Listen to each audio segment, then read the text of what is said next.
Thanksgiving is this weekend. It's a wonderful time to gather together with family and friends over a delicious meal, but sometimes it comes with awkward social situations. So here to help us navigate common hosting challenges with grace is our friend, etiquette expert, Julie Blais Comeau. Good morning, Julie. Good morning, Crystal. I love my time with you. I find it so relaxing. So let's get right into it.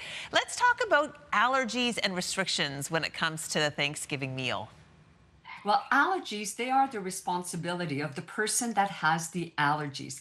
That person knows how to get themselves and keep themselves safe and healthy. So leave it up to them, especially when you're doing a potluck. You cannot cater to everyone. So that person will advise the host if they need to. They will let them know whether they have a fatal allergy to whatever that may be, if they have an EpiPen. And also for the person that has those allergies or that has some very strict restrictions, a lot of the times that person will volunteer to bring a dish to complement whatever meal the host is preparing. Yeah, that's a great idea. I mean, if you know in advance that someone with a food restriction or allergy is coming, you do your best to accommodate them. But thank you for stating that it is ultimately up to that individual. All right, let's say an unwanted guest shows up. What do you do in that case? You know, it's all about those expectations, Crystal, and it happens. It happens. So be prepared. Have that extra place setting, that extra chair for the mystery guest. If nobody shows up with an extra guest, that's fine. It will be perfect for the conversation. And you can say, you know, I have this mystery guest seat here. Who would you have liked to have been at the table today to share Thanksgiving dinner with us? And if that extra guest shows up, there you are, you're all set. And should you not have had that mystery guest seat, well, you're going to go scurry and get your loved ones to help you, and everybody's going to squish over because in the end, it's not about what we're going to eat. It's about being together and giving thanks. You're right. I love when extra guests show up, especially Thanksgiving, because I just feel like, yeah, exactly as you said, the spirit of Thanksgiving. Okay, here we are around the table. Most of the time it's pretty calm, but then every once in a while there's a conversation turns into a heated debate. What do you do as a host? Do you shut that down? Do you just like keep your mouth? What do you do? You know, it happens, and especially with our closest loved ones. We know our people and they know us. They know the hot buttons. So we're going to prepare in advance. And this is where you may get the children involved and the teenagers. Prepare little pieces of paper with different conversation starters. Favorite series, favorite childhood memories. What do you love about fall?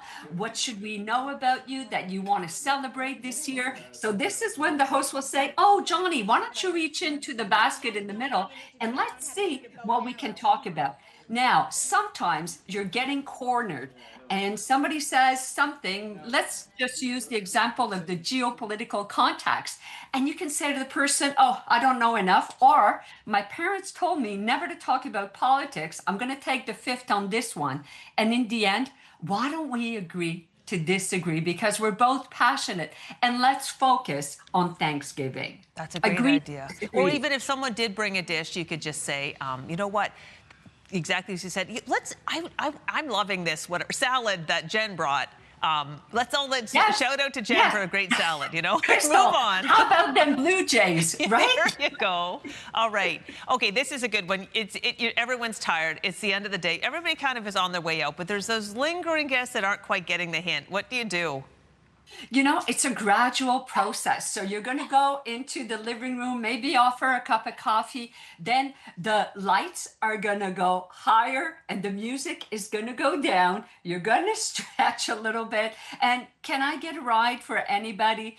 And it's a very gradual process. And usually you don't have to say, well, can I get anybody's coat? Usually by then your guests will get it. Yeah, usually you get it. Or I guess if worse comes to worse, you can just say, you know what, I'm exhausted. Let's call it a night. I guess you could. Yes. We didn't know if you're, in many cases, you're hosting a dinner, inviting people over to a pre-organized meal, but sometimes it's a potluck. In the situation where, you kind of ask people, is it okay to ask people to bring certain things? Because you don't want everybody to show up with a side and then there's no main. Exactly. So when you are hosting a potluck, you are the chief of the orchestra, you are the organizer, and you assign different dishes. And a very nice courtesy when you are preparing that potluck portion, put out a little index card and list all the ingredients. So it's going to make it so much easier for the guests that have restrictions, allergies, whatever that may be, so it can be safe for everyone attending that potluck luncheon or dinner. That's super smart. I always have an extra main too, because you always have the person who says they're going to bring X, Y, or Z, but then life got in the way and they just show up with a bag of chips. And that way, there's still something for people to eat. Absolutely. And if you are bringing something for the potluck meal, why don't you bring along the serving utensils, brand new, and that's your host gift to the host, and wrap them up in a brand new dishcloth. I don't know about you, Crystal, but if you open up the drawer where I have my dishcloths, probably needs a little bit of a refresher. Great idea, especially if you're not sure if the person drinks or not. You don't want to bring that bottle of wine. Julie, as per usual, wonderful suggestions. Happy Thanksgiving to you.